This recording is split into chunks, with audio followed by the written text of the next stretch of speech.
सभी प्रतिभागियों का कक्षा 12वीं के सभी प्रतिभागियों का स्वागत है। मुझे पूर्ण विश्वास है कि मैंने प्रथम भाग में जो प्रश्न दिए थे आपको 15 वो पूरे कर लिए होंगे।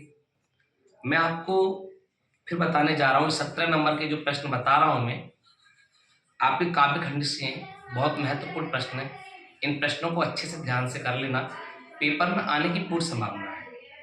सबसे पहले बता दूं, पाठ 2 में काव्य खंड के में एक प्रश्न है, पतंग के बारे में कवि क्या बताता है।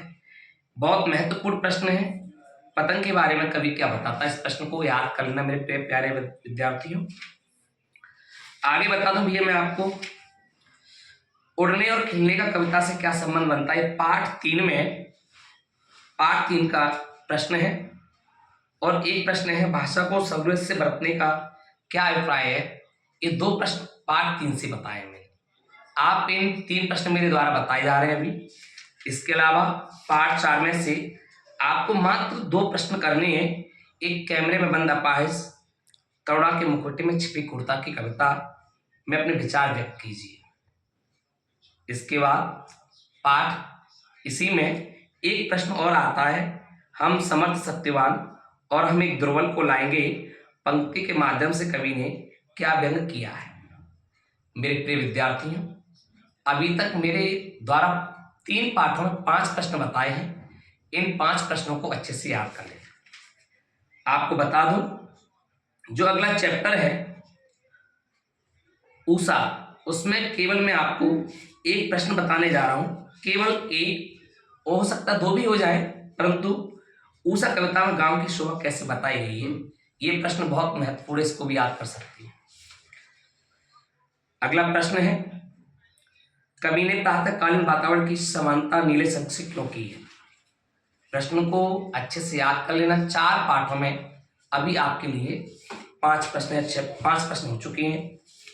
आगे एक और बता दूं, अगले चैप्टर में एक प्रश्न आता है काव्य खंड में ही, अश्विन पात्र से स्थापित उन्नत सदवीर पंक्ति में किसकी ओर संकेत किया जा रहा है।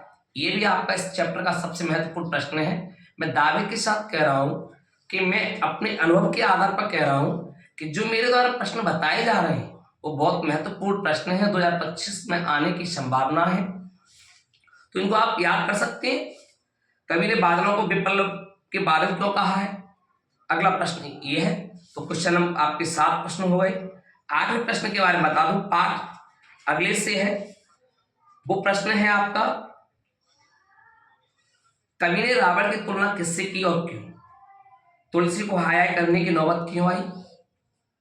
2 प्रश्न और जोड़ दिए जाए तो अब 9 क्वेश्चन हो गए टोटल। एक प्रश्न और बता दूं, इसी चैप्टर से शोकग्रस्त माहौल में हनुमान के अवतरण को करुण रस के बीच वीर रस का आविर्भाव क्यों कहा गया। ये बहुत महत्वपूर्ण प्रश्न है मेरे प्यारे विद्यार्थियों।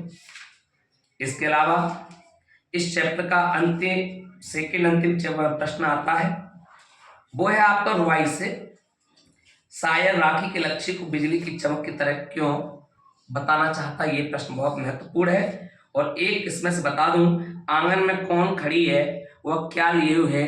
ये बहुत महत्वपूर्ण प्रश्न है मेरे प्यारे विद्यार्थियों। अभी तक 8 पाठ में से मैंने आपको 11 प्रश्न बताए हैं। इन 11 प्रश्नों को रट डालना। मुझे पूर्ण विश्वास है कि ये पेपर में आएंगे अधिकतर, इनमें से कोई बाहर नहीं जाएगा। छोटे चौकोने खेत को कागज का पन्ना कहने में क्या अर्थ निहित है। ये आपका 12वां प्रश्न है। रचना के संदर्भ में अंधड़ और बीज क्या है। ये आपका 12वां प्रश्न है। और अंतिम प्रश्न इस चैप्टर का है, कवि ने अपने खेत में कौन सा बीज बोया था। मेरे प्रिय विद्यार्थियों, मेरे द्वारा 10 पाठों में से आपको अभी तक 13 प्रश्न बताए गए हैं और पाठ एक के सभी प्रश्नों को कंठस्थ याद कर लेना। इनमें से कोई प्रश्न बाहर नहीं जाएगा, मुझे पूर्ण विश्वास है। एक और चीज मेरे प्रिय विद्यार्थियों, पाठ 1 के पद, पाठ 8 के पदों को अच्छे से कर लेना। स्पेशली मैं आपको बता दूं, मैं निजरुदन में राग लिए फिरता हूँ, शीतल वाणी में आग लिए फिरता हूँ। दूसरा पद है, मैं जल जीवन का भार लिए फिरता हूँ। ये भी बहुत अच्छा सा प्रश्न है, इन दोनों को पदों को कर सकते हैं। इस चैप्टर से मैंने बताया, इनमें से 2 प्रश्न मैंने बताया, हरवंश राय बच्चन और कुंवर नारायण। मेरे प्रिय विद्यार्थियों, 13 प्रश्न में आपको पूर्व में बताए थे अभी थोड़े समय पहले। 2 कवि परिचय बता रहा हूं, फिर भी बता दूं मैं आपके लिए, मेरे इंस्टाग्राम पर, फेसबुक पर, मेरे यूट्यूब पर एक ही कवि परिचय डला है। चाहे वो कोई वो उसे याद करो, उसमें से कोई बाहर नहीं जाएगा, आपका नंबर नहीं कटेगा, ये मेरा वादा है। मैंने आपको 34 नंबर के प्रश्न बताए हैं मेरे प्रिय विद्यार्थियों। इसी में एक चीज और आती है, वो है आपका पद्य साहित्य का इतिहास। इसमें 2 प्रश्न बहुत महत्वपूर्ण हैं। नंबर 1, सगुण भक्ति अथवा यूं कहें आप सगुण धारा और निर्गुण धारा में अंतर बताइए। इसी में से एक प्रश्न बन जाता है कि भक्ति काल को स्वर्ण काल क्यों कहा जाता है और रीत काल को श्रृंगार काल क्यों कहा जाता है। रीत काल को अच्छे से पढ़ के जाना। प्रिय विद्यार्थियों, मैंने फिर बता रहा हूं आपको 16 प्रश्न बताए जा रहे हैं मेरे द्वारा, इनको रट डालना। इसके बाद मैं बता दूंगा आपको, मैं 11 बजे एक वीडियो अपलोड करूंगा काव्य बोध की, जिसमें आपके रस होंगे, छंद होंगे, अलंकार होंगे, बिंब होगा और शब्द गुण होंगे। मेरे द्वारा आपको 10 प्रश्न फिर बताए जाएंगे। और आपको बता दूं, ये जो प्रश्न बताए जा रहे हैं 50 नंबर के हैं। कुछ ही प्रश्न आपको मैं 2-2, 3-3 घंटे का टास्क दे रहा हूं, उनमें आप कर सकते हैं। यदि मेरे प्रश्न आपको अच्छे लगे, यदि आपकी समझ में आ रहा हो, तो इस वीडियो को अधिक से अधिक लोगों के लिए शेयर करें, जिससे और लोग भी इसको अच्छे से पढ़ सकें, जान सकें।